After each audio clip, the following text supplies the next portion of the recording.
নমস্কার দর্শক, আমি কৃষ্ণকান্ত সিনহা শিলচর নিউজে আপনাদের সবাইকে স্বাগত জানাই। ইম্পর্টেন্ট গুরুত্বপূর্ণ কয়েকটা খবর নিয়ে আসাম, সঙ্গে থাকবেন। ভিডিওটা দেখার সঙ্গে সঙ্গে চট করে লাইক রিপোর্ট শেয়ার করে যাতে সবার কাছে গুরুত্বপূর্ণ খবরটা পৌঁছে যায়। দর্শক, প্রথমেই খবরটা হচ্ছে আপনাদের মেট্রিক পাস ছেলেমেয়েরা যারা বেকার বসে আছে, যারা চাকরি খুঁজছেন, ওনাদের জন্য হচ্ছে একটা সুখবর।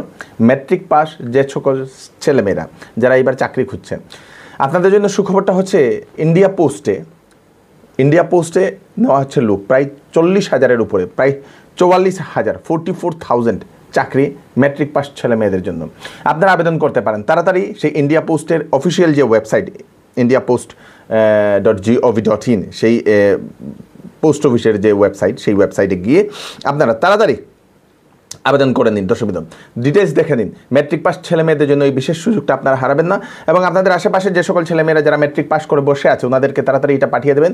তাড়াতাড়ি করুন, তাড়াতাড়ি আপনারা আবেদন করে নিন। তাছাড়া আরেকটা মেট্রিক পাস চাকরি হচ্ছে আপনাদের এসএসসি MTS মাল্টিটাস্কিং স্টাফ এবং হাওয়ালদার রিক্রুটমেন্ট, কোয়ালিফিকেশন 10 পাস, মোট 8,326টা পোস্ট, বয়স 18 থেকে 27 বছরের ভিতরে হতে লাগবে, সঙ্গে কম্পিউটার থাকা জানা আবশ্যক। www.ssc.gov.in এই ওয়েবসাইটে যান, তাড়াতাড়ি আপনারা অ্যাডভার্টাইজমেন্টটা দেখে নিন, দেখে সব কিছুতে হলে আপনারা তাড়াতাড়ি আবেদন করে নিন। দর্শকবৃন্দ, যে সকল হায়ার সেকেন্ডারি পাস ছেলেমেয়েরা যারা ডিএলএড করতে চান, 2025-26 ইংরেজিতে যারা ডিএলএড করতে চান ওনাদের জন্য সুখবর। ডিএলএডের জন্য প্রি এন্ট্রি টেস্ট যেটা প্যাট, সেই প্যাট টেস্টের জন্য এখন আবেদন প্রক্রিয়া চলছে। প্যাট টেস্টের জন্য 11 আগস্টের ভিতরে আপনাদেরকে সেই করতে লাগবে, আবেদনটা করতে লাগবে। কোয়ালিফিকেশন HS পাস, বয়স 18 থেকে 34 বছরের ভিতরে ছেলেমেয়েরা আবেদন করতে পারবে, এবং অ্যাপ্লাই ফি একটা লাগবে 600 টাকা সেটার জন্য। www.scert.co.in এই ওয়েবসাইটে যান, ওয়েবসাইটে গিয়ে আপনারা তাড়াতাড়ি আবেদন করে দিন যারা ডিএলএড করতে চান ওনাদের জন্য এটা। দর্শকবৃন্দ, জিও এবং এয়ারটেল ভোডাফোনের সেই তারিফ, মানে সেই রিচার্জের প্ল্যান বৃদ্ধি হওয়ার পর টাটা গ্রুপ বিএসএনএলের সঙ্গে মিলে সমস্ত ভারতবর্ষে এখন বিএসএনএল 5G নেটওয়ার্ক বসাতে চলেছে।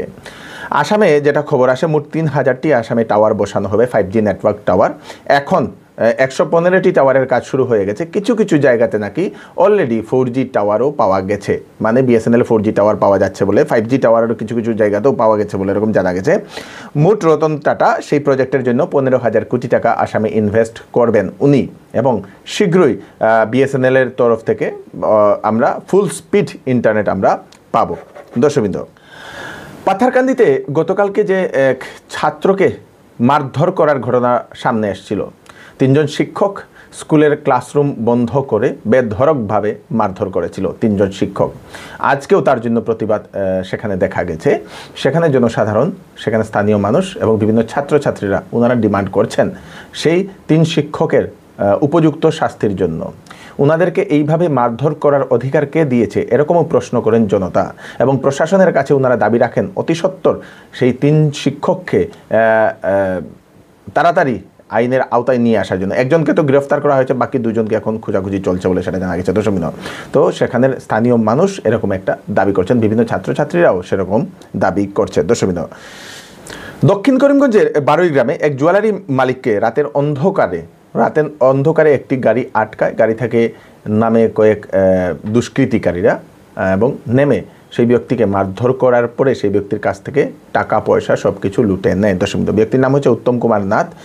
ওনার সেই দোকান ছিল বাজার থেকে রাত্রিবেলা বাইক নিয়ে বাড়ি ফেরার সময় হঠাৎ করে একটি গাড়ি তার বাইকের সামনে এসে বন্ধ করার পরে সেখান থেকে তাড়াতাড়ি কয়েকজন নামার পরে সেই ব্যক্তির নাম হচ্ছে উত্তম কুমার নাথ, সেই উত্তম কুমার নাথকে বেধড়কভাবে মারধর করে এবং তার কাছ থেকে টাকা ওরা চায়, টাকা জিনিসপত্র চায়। সেই উত্তম কুমার নাথের দোকান থেকে নিয়ে আসছিল সেদিনের বিক্রি 20,000 টাকার মতো, সেই টাকাটা দিয়ে দেয়। তারপরে সেই টাকা নিয়ে তাড়াতাড়ি পালিয়ে যায়। এখন এফআইআরও করা হয়েছে, পুলিশ এখন তদন্ত করছে বলে সেটা জানা গেছে। দর্শক, উত্তম কুমার নাথ। আমার কি সমস্যা হয়েছে? আজকে আমার পুকুর থেকে এইখানে আইয়া আমার সামনে গাড়ি ব্রেক মারিয়া আমার আফটার সব আমার টাকা পয়সা আছে কিছু রিটার্ন লইয়া গেছেন গিয়া। কোন জায়গা এটা পড়ছে গিয়া 4 নম্বর। আর কইতা গিয়া তার আমি আইছি বিনোদিনী বাজার থেকে। আর গড় কই? গড়ের আলিগড়। আর ঘটনাটা কোন জায়গাতে? ঘটনা 4 নম্বর হয়েছে। কয়টার সময় হয়েছে? 9টা কারণটা হয়েছে সকালে আমার কাছ থেকে একটা আংটিও বানিয়ে নিছে ওই মানুষটা, ওটা দেখছে এলটো আইছে আইয়া ওটা নিতে লোকের সহযোগিতা হয়েছে। ওটাই নখানো দাঁড়ানিতে আসলো, তারা হঠাৎ করে আমার বাইকটার সামনে পড়ছে, তো পড়তেও আমি ডরাইয়া ব্রেক মারছি, আর হঠাৎ এইটা তো চিনা জানা মানুষে আইয়া ইয়ে করে ব্রেক মারতেও তারা আমার গ্লাসও ধরিয়া বাইকের চাবি মুড়া মারিয়া লিয়া গেছিল। ইয়া আমার আঁকটাই লিছে, আঁকটাইয়া কইছে টেকা দে কইতে আমি তো টেকা দেওয়ার না, মারছে আমার গাল বেরিয়া চোর এটা, চোর মারতে আমি ডরাইয়া আমার সবটা বাইক করে দিয়েছি। তো মানুষ চিনছনি? মানুষের একটাও চিনছি না, দেখলে আমি সকালে যে আংটি নিচে আমার কাছে তারে দেখলে আমি চিনি। প্রশাসনের কাছে অনুরোধ করি আর যাতে এই যে সুর কয়টায় বান্দরকুনাত এটা প্ল্যান করিয়া টার্গেট করছেন। কয়দিন আগে হসপিটাল চুরি করছেন, কয়দিন আগে এরালিগুল পাবলিক হাই স্কুল চুরি করছেন, এরালিগুলো বাজার চুরি করছেন, আরও লাহ এরালিগুল ITI গেট ভাঙিয়ে নেওয়াত লাগি গেছিলাম মানুষ কুদাইয়া রাখছেন। এই যে সুরে একটা টার্গেট করছে বান্দরকুনা জিপি, ইগুন তোরে ধ্বংস করার লাগে যতটুকু সাহায্য সহযোগিতা লাগে আমরা এরিয়ার পক্ষ থেকে করবো। আর আপনার ইন্টারগুন দরিয়া জেলে দিলেন, আনিলে এনকাউন্টার করিয়া মারিলেন, এগুন তাকিয়া মানুষ লিমিটেড সুর কতটা হইবা 10-15-20টা হইবা, আর আমরা হাজার হাজার মানুষ অশান্তি হয়ে গেছে। এখন এগুন হয় এনকাউন্টার করে মারাইন আনিলে জেলে দিন, আম মানুষের মাঝে টাকার মতো যোগ্যতা করেন না। নিউ মা লক্ষ্মী জুয়েলার্স, এখানে বিবাহ উপলক্ষে 5 গ্রামের উপর সোনা কিনলে মজুরিতে আপনারা পাবেন 50% ছাড়। তার সাথে থাকছে একটি আকর্ষণীয় উপহার, আর থাকছে বিবাহের সেট মাত্র 70,000 টাকার মধ্যে। তাড়াতাড়ি দেরি না করে চলে আসুন নিউ মা লক্ষ্মী জুয়েলার্সে। আমাদের ঠিকানা হচ্ছে NN Dutta road, Silchar.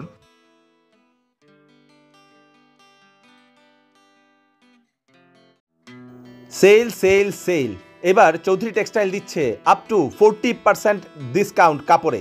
Banarasi sari, fancy sari, silk sari, lehenga, sharara, gharara, sherwani এবং বিবাহের সব ধরনের কাপড় তথা সামারের সব ধরনের কাপড়ের উপর থাকছে 40% ডিসকাউন্ট।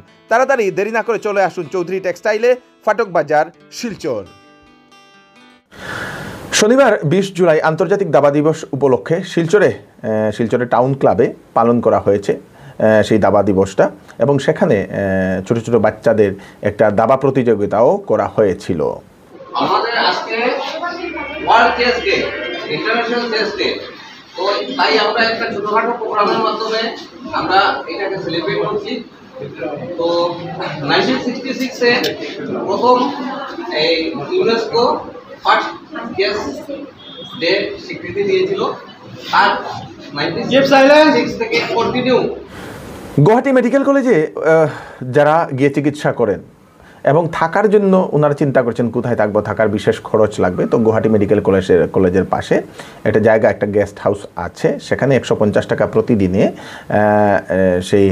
সেখানে আপনারা থাকতে পারবেন। 150 টাকা প্রতিদিনে।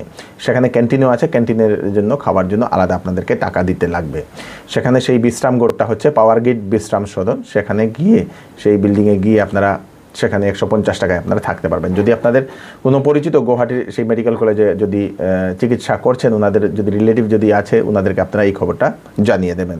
কোথায় সেই কম খরচে যেটা থাকার ব্যবস্থা কোথায় জিজ্ঞেস করলে সেখান থেকে দেখিয়ে দেবে। দর্শকবৃন্দ, সেনাবাহিনী এবং পুলিশের যৌথ অভিযানে দক্ষিণ ভাঙ্গার পাড়ে এক বাড়ি থেকে উদ্ধার করলো নকল পিস্তল সহ প্রচুর পরিমাণের বিস্ফোরক সামগ্রী। শনিবার রাত্রে সেনাবাহিনী এবং পুলিশ একটা যৌথ অভিযান চালায় ভাঙ্গার পাড়ের মুস্তাক আহমেদ নামের এক ব্যক্তির বাড়িতে। সেখানে অভিযান চালায়, গোপন সূত্রে খবর পেয়ে অভিযান চালানো হয়। সেই পুলিশকে দেখে নাকি মুস্তাক আহমেদ পালিয়ে গেছে বলে সেটা জানা গেছে, এবং পুলিশ এবং সেনাবাহিনী তারপরে সেই মুস্তাক আহমেদের বাড়িতে তাল্লাশি অভিযান চালায়। সেখান থেকে বেরিয়ে আসে দর্শক অনেকগুলা জিনিস, 155টি সেই জেলটিন স্টিক, 150টি ডেটোনেটর এবং একটা নকল পিস্তল। পুলিশ সেই সব কিছু জব্দ করেছে। কিসের কারণে সেই বিস্ফোরক সামগ্রীগুলো সেই বাড়িতে ছিল সেটা নিয়ে এখন শঙ্কা জেগেছে। এখন পুলিশ এবং সেনাবাহিনী আরও তদন্ত নেমে পড়েছে বলে সেটা জানা গেছে। 25, 26, 27, 28, 29, 30, 31, 32, 33, 34, 35, 36, 37, 38, 39, 40, 41, 42, 43, 44। বাংলাদেশের যে কোটা সিস্টেম, সেই কোটা সিস্টেম নিয়ে বিগত কয়েকদিন ধরে সেখানে আন্দোলন চলে আসছিল। আন্দোলন চলে আসছিল। প্রায় 100 জনের অধিক ছাত্রছাত্রীরা প্রাণ হারিয়েছেন সেই আন্দোলনের কারণে। সেই কোটা সিস্টেমটা সরকার বন্ধ করুক সেরকম দাবি ছিল। অবশেষে বাংলাদেশের যে সর্বোচ্চ ন্যায়ালয় ওনারা একটা রায় দিয়ে দিয়েছেন যে সেই কোটা সিস্টেমটা সেটা 93% সেটা মেরিট বেসিসে সেটা দিতে লাগবে বলে, এরকম সরকারকে দিতে লাগবে বলে এরকম একটা রায় দিয়েছে দর্শকবৃন্দ। আগে সেটা ছিল সেই 56% শুধু ছিল, 44% শুধু ছিল মেরিট বেসডে, এখন সেটাকে বাড়িয়ে দেওয়া হয়েছে। শুধু আপনাদের সেই 7% শুধু থাকবে রিজার্ভেশন, বাকি 93% সেই করার জন্য, সেই মেরিট বেসিস করার জন্য নির্দেশ দিয়ে দেওয়া হয়েছে দর্শকবৃন্দ। এই হচ্ছে আজকে স্পেশাল আপডেট আপনারা তাড়াতাড়ি জন্য সাথে সবাইকে পাঠিয়ে দেবেন। চাকরি যারা বেকার যুবতী আছেন, যারা চাকরি করছেন, ওনাদেরকে তাড়াতাড়ি পাঠিয়ে দেবেন যাতে সবার কাছে পৌঁছে যায়, যাতে ওনারা ইনফরমেশনটা পায়। আমি কৃষ্ণকান্ত সিনহা আবার নতুন আরেকটি ফ্রেশ ভিডিও নিয়ে আসবো। ততক্ষণ আপনারা সুস্থ থাকবেন, সেফ থাকবেন, সবাইকে সেফ রাখবেন। নমস্কার।